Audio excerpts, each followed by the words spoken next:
तमगा इम्तियाज की हामिल मारूफ शायरा, अदीबा और मुहक्किक डॉक्टर फातिमा हसन अपने लड़कपन से लेकर नौजवानी तक ढाका में रिहाइश पजीर थी।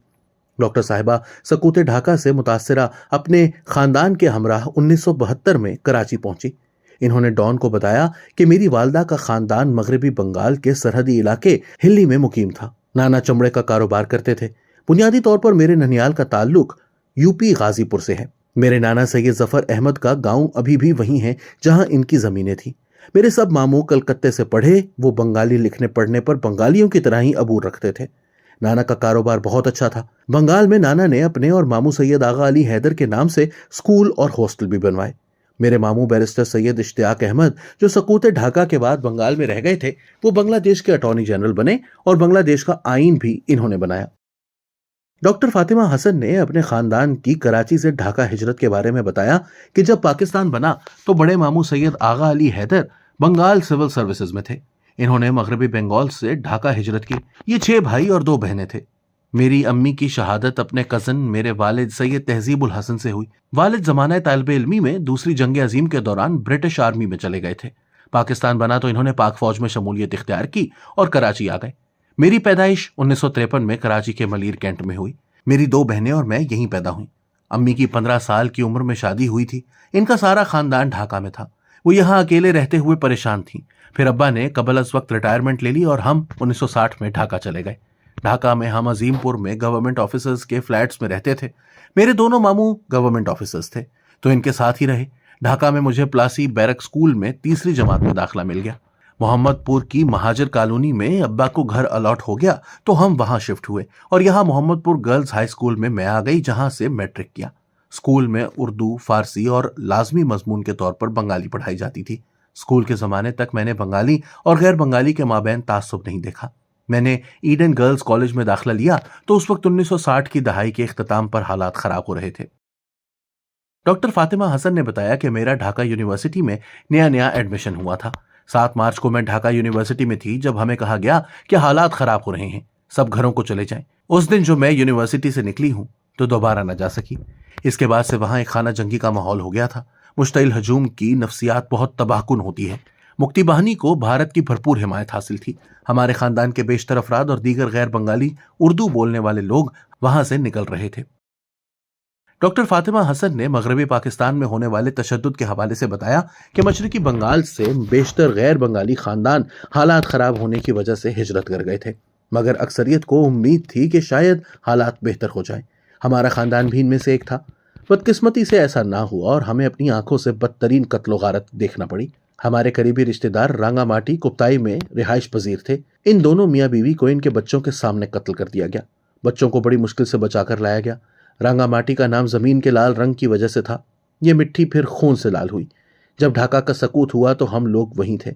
अवाम से ये खबर छुपाई जा रही थी। मैंने रात को अपने अब्बा से कहा, बीबीसी रेडियो कह रहा है कि पाकिस्तान फौज ने हथियार डाल दिए हैं। अब्बा को यकीन नहीं आया क्योंकि पाकिस्तानी जराए खबर नहीं दे रहे थे। यहां तक कि लोगों ने खुद इंडियन आर्मी को शहर में देख लिया। हम देखते थे भारतीय जहाज हमारी सरहदों पर से सुस्त परवाज करते गुजर रहे हैं। हमारे बेचारे अवाम ब्लैकआउट करके बैठ जाते थे कि ये जहाज गुजर जाएंगे। वो नहीं जानते थे कि हम ढाका हार चुके हैं।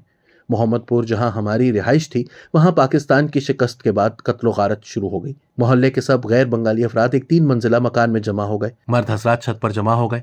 खवातीन को नीचे रखा और नीचे घर में बड़े से कड़ाहे में पानी खौलाया जा रहा था कि अगर मुक्ति बाहिनी के लोग घुस आए तो इन पर पानी फेंक कर मुकाबला किया जाएगा। 15 और 16 की दरमियानी सारी रात इसी तरह गुजरी। मुक्ति बाहिनी के कत्लेआम करने वाले ज्यादातर नौजवान ढाका यूनिवर्सिटी के तुलबा थे। इन्हें हॉस्टल से निकाला गया था। वो जिनको शिकवा था औरों से जुल्म सहने का, खुद इनका भी अपना अंदाज जारहाना था। डॉक्टर फातिमा हसन ने पाकिस्तान आने के सफर के बारे में बताया कि बांग्लादेश से फिर हम छुप के पाकिस्तान के लिए निकले। हुआ ये कि शेख मुजीब जब यहाँ से रिहा होकर वापस पहुंचे तो इन्होंने मेरे मामू को, जिन्होंने इंटरनेशनल फाइनेंस में तालीम हासिल की हुई थी और इनका बहुत नाम था, इनको अटॉर्नी जनरल बना दिया था। फिर मामू ने इस तरह से किया कि इन्होंने अपने मुंशी के जरिए किसी तरह से हमें बांग्लादेश की कौमियत दिलाई और इसके बाद हमारे पासपोर्ट बन गए। तो फिर इस मुंशी के साथ हम ही ढाका से छुपकर निकले और यहाँ से हम कलकत्ता पहुंचे। कलकत्ता पहुंचकर हमने फिर वो पासपोर्ट इनको वापस कर दिए। हमें बांग्लादेश की कौमियत मिल चुकी थी लेकिन हमारा इंतखाब पाकिस्तान था। इसके बाद हम अपने गांव कामूपुर में ठहरे। सिलसिला ये था कि जो भी किसी तरह से इंडिया पहुंच जाता था वो फिर वहां से नेपाल जाता था और नेपाल से फिर एयर फ्रांस की फ्लाइट आती थी बर्मा के जरिए और इससे फिर वो पाकिस्तान पहुंचते थे। अब हमारा नेपाल पहुंचना एक बड़ा मरहला था। हमारे कुछ रिश्तेदार रेलवे में थे, इन्होंने बहुत मदद की और किसी तरह से हमें नेपाल के बॉर्डर तक छोड़कर गए। जब हम नेपाल पहुंच गए तो यहां से एयर फ्रांस की फ्लाइट हासिल करना उन दिनों जुए शीर लाने के मुतरादिफ था। बहुत से पाकिस्तानी फ्लाइट के मुंतजिर थे। एक फ्लाइट आती थी, लंबी लाइन लगती थी। हम लोगों ने भी एक कमरा किराए पर ले लिया। मैंने इस दौरान ये किया कि एयरपोर्ट पर जो रिजर्वेशन पर खातून बैठती थीं, इनसे मैं रोजाना जाकर मालूमात करती थी, तो इनसे मेरी अच्छी दोस्ती हो गई। इन्होंने मुझे ये कहा कि यहाँ से तो लगता है आपको बहुत टाइम लग जाएगा, आप मुझसे रोजाना मालूम करती रहो। अगर हांगकांग से कोई सीट कैंसिल होती है तो मैं आपकी इसमें बुकिंग कर दूंगी। तो फिर हुस्न इत्तफाक ये हुआ कि तकरीबन 1 या 2 हफ्ते बाद इतनी सीटें जितनी हमें चाहिए थीं कैंसिल हुई और हमारी बुकिंग हुई। इस तरीके से फिर हम 1 जनवरी 1972 को बांग्लादेश से निकले और मार्च में पाकिस्तान पहुंचे। डॉक्टर फातिमा हसन ने गुफ्तगू का इख्तिताम करते हुए कहा, तुमने जमीनी खेलों को देखा कि शतरंज की बिसात पर घोड़ा 2.5 कदम चला और जमीन का रंग बदल गया। डॉक्टर फैयाज आलम सिंध मेडिकल कॉलेज के 1991 के ग्रेजुएट हैं। अस्पताल एडमिनिस्ट्रेशन और सोशल वर्क से वाबस्ता हैं। सकूते ढाका के वक्त इनका खानदान मशरकी पाकिस्तान में था। डॉक्टर साहब ने उसके मुतालिक हमें बताया कि 16 दिसंबर 1971 को मेरी उम्र 6 साल थी। मुझे अपने बचपन की जो बातें अच्छी तरह याद हैं वो बदकिस्मती से जंग और तबाही और बर्बादी और कश्ते खून की यादें हैं। डॉक्टर फैयाज आलम ने अपनी यादें बताते हुए कहा कि मेरे वालिद महमूद आलम रेलवे में अफसर थे और हमारी फैमिली सैदपुर में रहा करती थी। रेलवे का बहुत वसी और अरीज बंगला था जिसके साथ मुलाजिमीन के 2 क्वार्टर और खेल का मैदान भी था। वो महल्ला साहब पाड़ा कहलाता था, यानी ऑफिसर्स कॉलोनी। बड़े भाई जिना स्कूल में पढ़ते थे। दीगर उर्दू बोलने वालों की तरह हमारे खानदान ने भी 1970 के इलेक्शन में मुस्लिम लीग के उम्मीदवारों को वोट दिया था। सैदपुर में उर्दू बोलने वालों की अक्सरियत थी, जिनकी एक बड़ी तादाद रेलवे और दीगर सरकारी महकमों में मुलाजमत करती थी। मुझे याद है कि 14 अगस्त 1971 को हमारे घर की छत पर पाकिस्तान का बहुत बड़ा झंडा लहराया गया था।